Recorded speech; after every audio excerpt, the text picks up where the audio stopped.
Alright, so here I am on an actual useful video for once, perhaps. And the goal here, right, is to go over a bunch of units that are immune to fire and cold uh, modifier or whatever according to the wiki. You know, it should be easy to figure out by just looking at the wiki, but some people prefer to watch a video, I guess, instead of I don't know. I just feel like you probably get your information faster and easier from the wiki than from this video. With that said, I'm gonna get right into it. The first of the really usable units is going to be this amazing thing called where is he?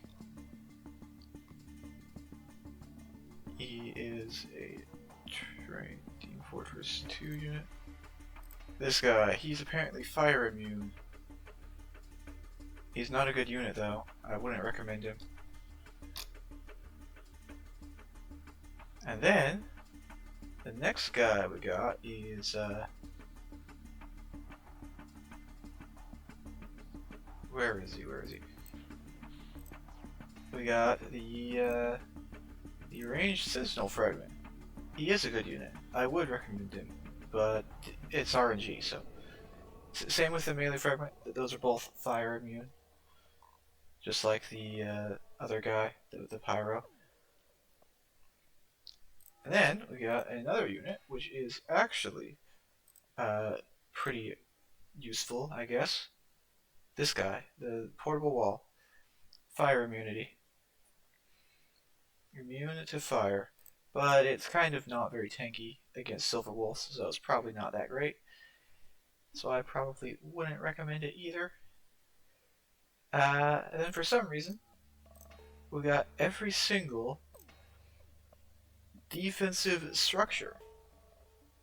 Even though you can't use them in the boss strike, so it's kind of pointless. But they are fire immune. Funny enough. Next up, we got the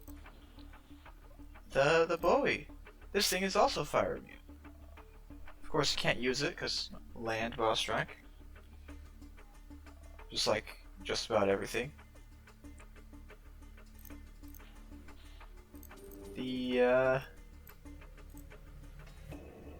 A whole bunch of Navy units, like these things, the groupers, those are also fire immune. Tentacles apparently also fire immune. Let's see, can I find anything on this list that isn't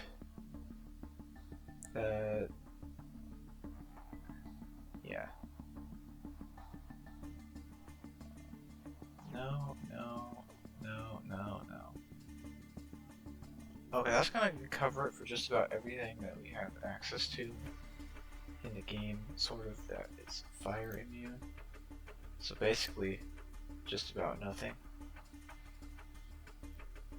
Now, as for the actual stuff that is cold immune, there's a lot more of that.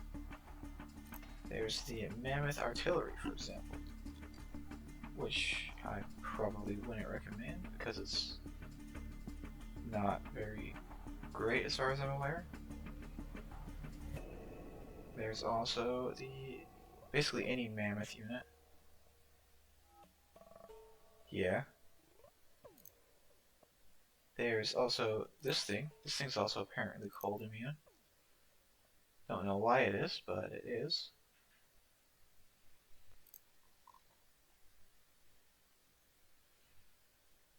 And then got the obvious thing. Everything in here is cold immune. Which most of it's kind of eh. I've heard this thing is okay, but it's basically a super tank, but worse. So these guys are the free to play options. not that, not, I don't know. Then, got the slightly better cold immune guys. Everything in here is also cold immune, which includes the chucker, so you know. It's actually pretty good. Other guys, maybe not so much. Like, I wouldn't recommend many of these other guys, but the chucker I would recommend. It's a very good cold immunity unit.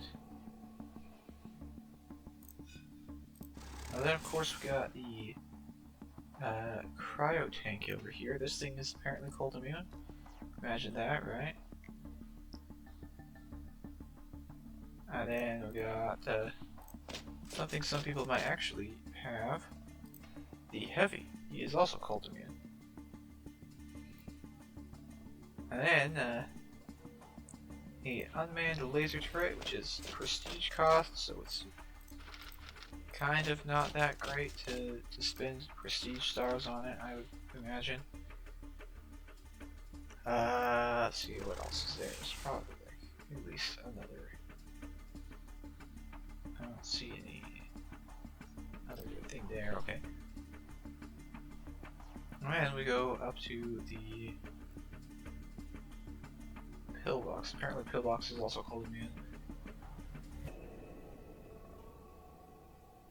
Oh, but you know, any Silver Wolf unit will be immune to cold.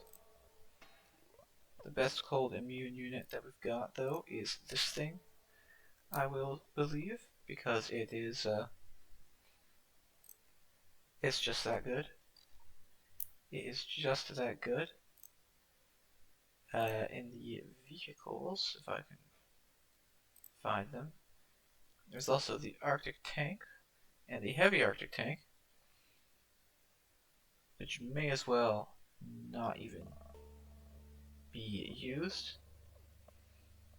This thing is very easily one-shottable by just about any of the Silver Wolf units that bypass any form of armor.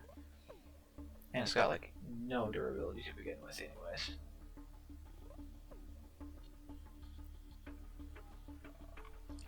Then we got the Cryo Trooper.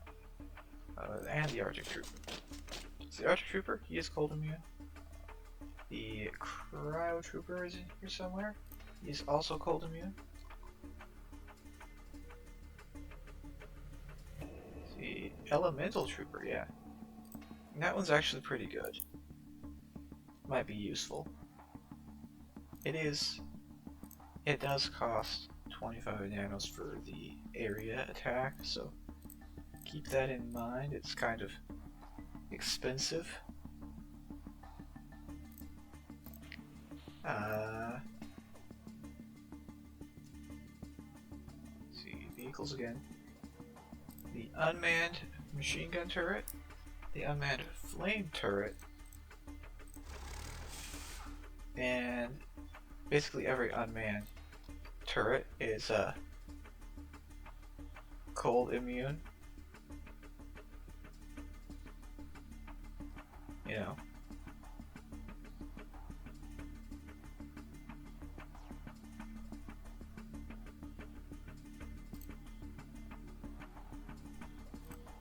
So that does do the thing there.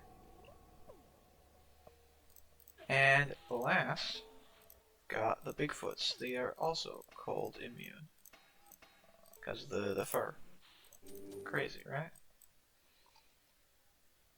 So there's a lot more units that are cold immune than there are fire immune. And there's a lot better options for the cold. Because like, you know, if I go to the infected, right? This thing, it's 125% damage versus fire, and it's not fire immune. So it just takes bonus damage from the fire modifier, rather than, you know, not taking damage at all from the cold modifier. So, yeah, and of course, like the tier 10 reward and the tier 9 reward, the Chinook helicopter and the Thresher tank. Those are also both cold immunity, or cold immune. And I guess since they're Silver Wolf units, they'd also technically be fire immune on the fire map, because it's the Silver Wolf boss dragon and all that. It's the whole thing. Either way, that is, I believe, all the units that are cold and fire immune that we have access to. I mean, of course, there's stuff like, the legendary boar, which is cold immune, but no one has that. No one has access to that at all. Exactly.